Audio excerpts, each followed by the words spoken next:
ఎటు చూసినా ఎత్తైన పచ్చని చెట్లు కొండలు చుట్టూ దట్టమైన అటవీ ప్రాంతం నుంచి వెళ్లాల్సి ఉంటుంది. దాదాపుగా 3 కిలోమీటర్లు ప్రయాణించిన తర్వాత కొండలపై నుంచి జాలువారే సెలయేళ్లు కనువిందు చేస్తాయి. ఆకాశమంతా ఎత్తు నుంచి పాలధారలుగా నీళ్లు జాలువారుతుంటాయి. ఆ అందమైన దృశ్యాన్ని చూశాక రిప్పార్చడం ఎవరి వల్ల కాదు. ఆ అందమైన జలపాతం ఎక్కడుందో ఒకసారి చూడండి.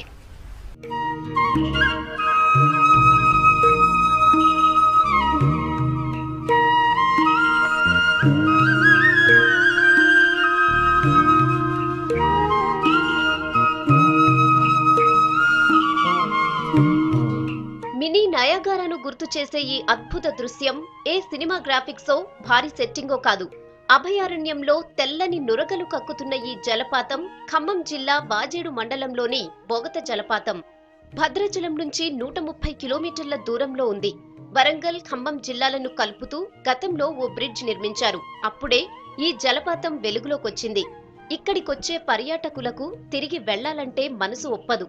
ప్రతిరోజు వందల మంది ఈ ప్రాంతానికి వస్తుంటారు.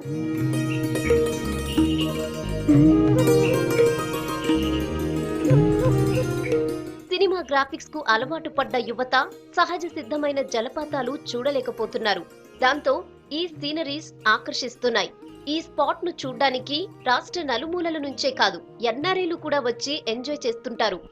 మేము ఫ్రెండ్స్ అందరూ కలిసి ట్రిప్ వేద్దామని అనుకుంటుంటే బొగత ఫాల్స్ అంటే బాగుంటుందని చెప్పేశారు.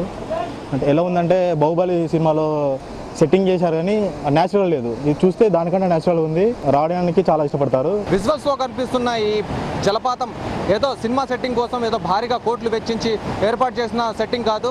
ఇది న్యాచురల్గా ఉంది. అటు పచ్చని చెట్లు, కొండల నడుమ నుంచి న్యాచురల్గా వచ్చే సెలయేళ్లు మాత్రమే ఇవి. చిన్న చిన్న పిల్ల కాలువలన్నీ కూడా కలిసి ఒక ఏరులాగా వచ్చి ఒక పెద్ద జలపాతంగా ఏర్పడి ఎంతో ఫేమస్ అయిన జలపాతం ఇది.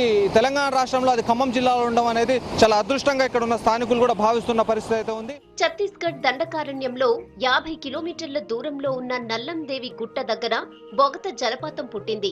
అక్కడి నుంచి మండలంలోని పెనుగోలుకు రాగానే ఈ వాగు పాలవాగుగా మారుతుంది. పెనుగోలు దాటాక గుట్టల నుంచి దిగివచ్చిన ఈ వాగు చీకుపల్లికి దాదాపు కిలోమీటర్ దూరంలో బండలపై జాలువారుతుంది. అక్కడి నుంచి దీన్ని బొగత జలపాతంగా పిలుస్తారు. గతంలో దీన్ని బంధం వాగు అనేవాళ్లు.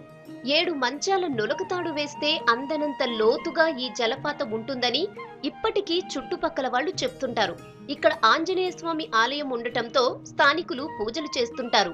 10 ఏళ్ల నుంచి చేస్తున్నాం.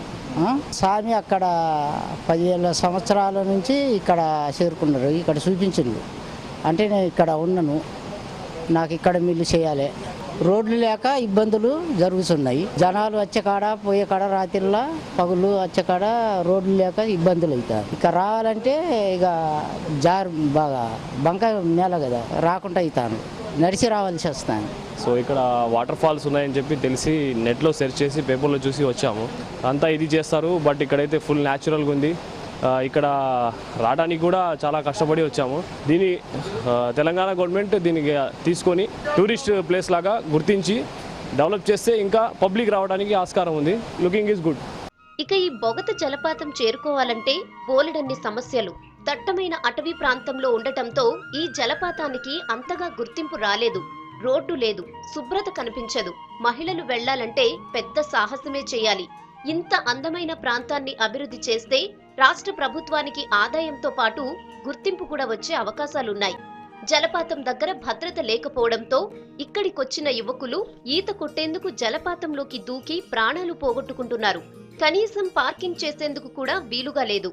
ఇంత భారీగా కిందికి వస్తున్న వాటర్ ఫాల్స్ చుట్టూ చూసినట్లయితే ఎత్తైన కొండలు, ఎత్తైన పర్వతాలు ఉన్నాయి. దూర ప్రాంతాల నుంచి ఒక ఎన్ఆర్ఐ లాంటి వాళ్ళు కూడా ఇంటర్నెట్లో కూడా సెర్చ్ చేసి ఈరోజు ఇక్కడికి వచ్చి ఎంజాయ్ చేస్తున్న పరిస్థితి ఉంది. అయితే ఇక్కడ కొంతమంది ఎన్ఆర్ఐస్ ఉన్నారు, వాడిని అడిగి తెలుసుకునే ప్రయత్నం చేద్దాం. బ్రదర్, ఇక్కడ మీరు ఎప్పుడు వచ్చారు? ఈ బొగత జలపాతాన్ని ఎక్కడ చూశారు? ఇక్కడికి వచ్చిన తర్వాత మీ ఫీలింగ్ ఎలా ఉంది? ఇక్కడ వెదర్ చాలా మంచిగా ఉన్నది. ఇక్కడ కనుక గవర్నమెంట్ కనుక మంచి స్టెప్స్ తీసుకుంటే ఇది ఒక టూరిజం స్పాట్ అయిపోతుంది. ఇది తెలంగాణకు ఒక నయాగరా ఫాల్ లాంటిదే.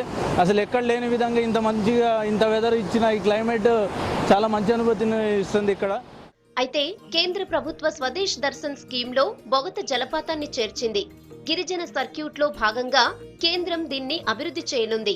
జలపాతం దగ్గర మెరుగైన సౌకర్యాలు కల్పిస్తే ఈ ప్రాంతం అభివృద్ధి చెందేందుకు అవకాశాలున్నాయి. ఈ బొగత జలపాతాలను ఇప్పటికైనా సరే చొరవ తీసుకొని అభివృద్ధి చేసినట్లయితే ఇక్కడ పర్యాటకంగా ఎంతో అభివృద్ధి చెందే అవకాశం ఉంది. వీడియో జర్నలిస్ట్ హర్షద్తో కదీర్, V6 న్యూస్, బొగత జలపాతం.